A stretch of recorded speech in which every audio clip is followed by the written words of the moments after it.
Good morning. You're here with Simon at English Coach. And today we're talking a little bit about how you connect and relate and interact with your friends and how they do that with you.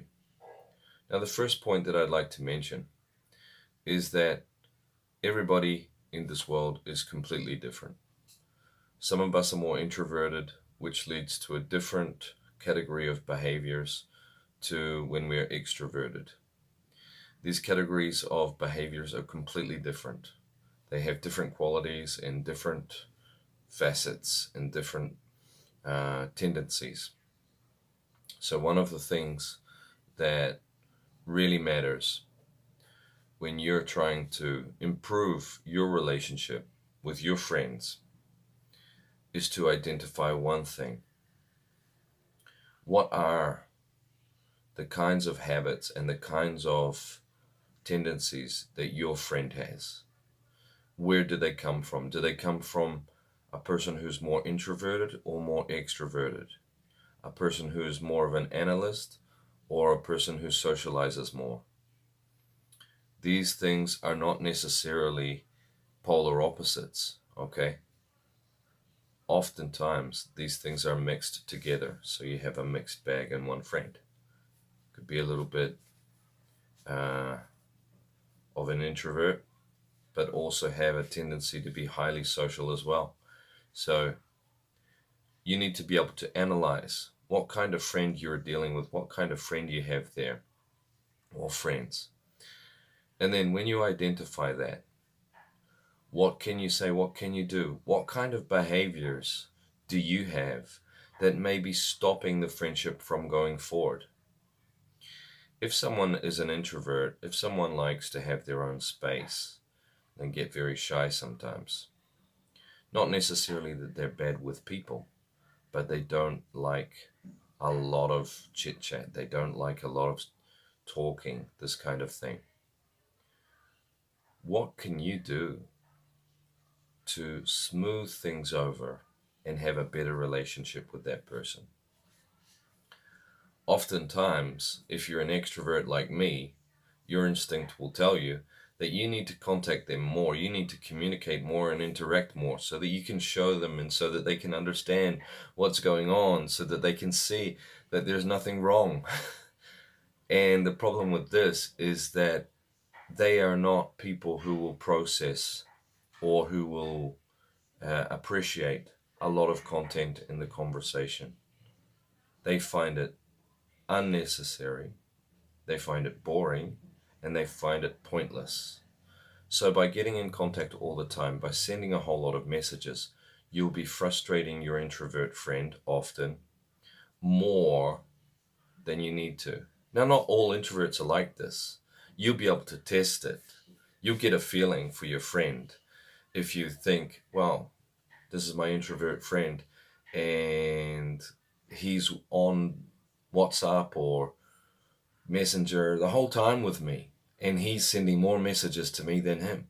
Well, if that's the case, then you have some other problem to deal with. But in this case, if you identify that you have an introvert friend and they are quite closed off and you see that sending more messages is not getting you anywhere, shorten your messages and be more specific or be more direct, but not in an impolite way. That's your challenge, in fact. Your challenge is to make it incredibly polite and positive because that's where you get the results. On the other hand, if you really like your extrovert friend, but your extrovert friend just talks too much and doesn't really understand you and doesn't understand your problems and doesn't understand where you come from, maybe if it's worthwhile to you to keep this person in your life, you're going to have to express yourself more, and you might have to talk a little bit about what kind of things are really bothering you and how and the best way to go forward and deal with some of those things. Often, it's not just about being extrovert and introvert. There's hundreds of things. Perhaps the person is a person who likes to act act a lot, and they get very frustrated by you because you are a procrastinator. Or vice versa, you're the one that loves to execute, loves to get things done, and your friend is just like, doesn't care about things and just is more a reflector, more a thinker, and not an actor, and gets very frustrated when you try to solve all the problems and when you try to resolve the issues. So it does come down to looking at the person before you look at the problem. Look at the person before you look at the problem, and by doing that, you'll identify that it's not always the way that you are gift wrapping the solution. It's not always a good way of gift wrapping the solution just by looking at the problem. Sometimes the best way to gift wrap the solution or just give them the solution is by looking at the person, not the problem. And that's a way you can really help people. Understand the person, understand how they operate.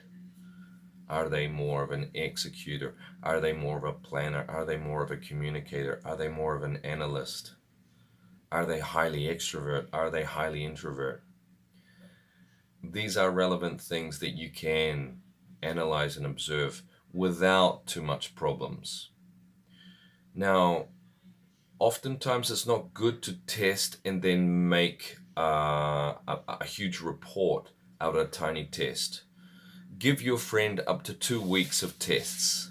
Do not say anything. Do not make any conclusions. Do not tell him that you're testing him or her for how much they're extrovert, how much they're introvert, if they get things done, if they like to think about things. Don't do that kind of thing. Just make your own private checklist, if you like, of things that you test them about to gauge how you can communicate better with them. And then in a few years, or in a few months at the least, if you're interested in sharing that with them, you can do so. But don't do it in the same time. Please don't do that. Okay? So this was my video today. It's about identifying who your friend is and then create a better and more effective friendship with that person. Because some people you really want in your life. And for those people, identify them. Look at the person first, not the problem. Okay? Thanks a lot. Bye.